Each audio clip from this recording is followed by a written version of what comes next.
परिवार अहिले कहाँ हुनुहुन्छ त? छोरा कहाँ हुनुहुन्छ? पोखरामा छन् है, पोखरामा छन्। एउटा दुईटा छोरी छन्, पोखरामा बस्छन्। श्रीमती छन्। श्रीमती पोखरा हुन्छ कहाँ? श्रीमती पोखरामा अनि छोरी पनि पोखरामा। छोरीहरूले एउटाले पढ्दैछ, एउटाले चाहिँ नर्सिङमा जागिर गर्दैछ। परिवार बारे तपाईको भनाइ के छ? के भन्नुहुन्छ श्रीमतीको बारेमा, छोरीहरूको बारेमा? त्यो सबैले चाहिँ सोध्ने कुरा हो। अनि सबैले सोध्ने मात्र होइन कि मेरो परिवारको चिन्ता उनीहरूलाई लाग्छ क्या है। मलाई भन्दा मेरो परिवारको चिन्ता चाहिँ त्यो सोध्ने मान्छेहरूलाई लाग्छ।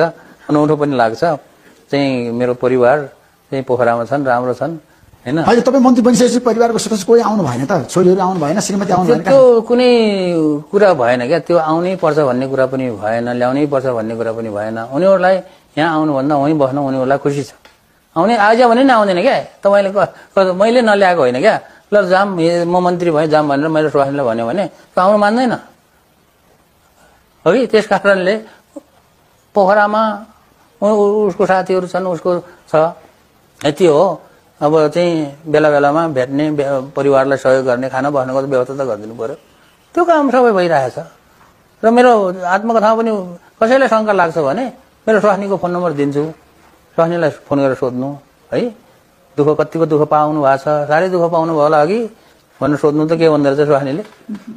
विश्वास लाग्दैन भने अथवा साह्रै झुत्रो झाम्टो लगाएर बसेको छ कि हेर्न मन लाग्यो भने गएर हेर्नु। म डेरा नम्बर दिन्छु, नदीपुरमा छ हैन। दुःखै पाएर बसेको छ कि त्यो कसैलाई अनुसन्धान गर्न मन लाग्छ भने कि महावीर पुनले आफू चाहिँ यसरी बिन्दास भएर हिँडेर स्वास्नी छोराछोरीलाई धेरै दुःख दियो भनेर त्यो। अब रह्यो कसरी पाल्यो? श्रीमती के काम गर्नुहुन्छ? केही काम गर्दैन के। छोरीहरू पाल्यो, अब छोरीहरू करिब हुर्किसक्यो। अब रह्यो महावीर पुनलाई मलाई सोध्ने। तपाईँले सोध्नु भएन, म तपाईँले सोध्ने कुरा नसोधेको कुरा भनिदिन्छु। अनि त्यो स्वास्नी छोराछोरीले कसरी पालेको छ त? के को पैसाले पालेको छ? पाल्ने त पैसाले हो नि होइन। त्यो पनि जान्न चाहने हो भने मैले पहिल्यैदेखि भनिरहेको छु र मेरो किताबमा पनि लेखेको छु।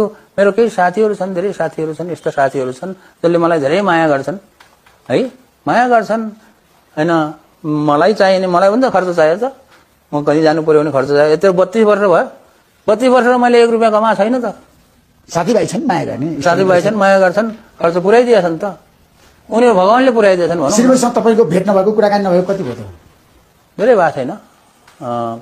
अब बेला बेलामा अरू किताब नबेच्दाखेरि त म प्राय महिनामा, 1.5 महिनामा, 2-3 हप्तामा भेटघाट हुन्थ्यो। किताब बेच्न लागेपछि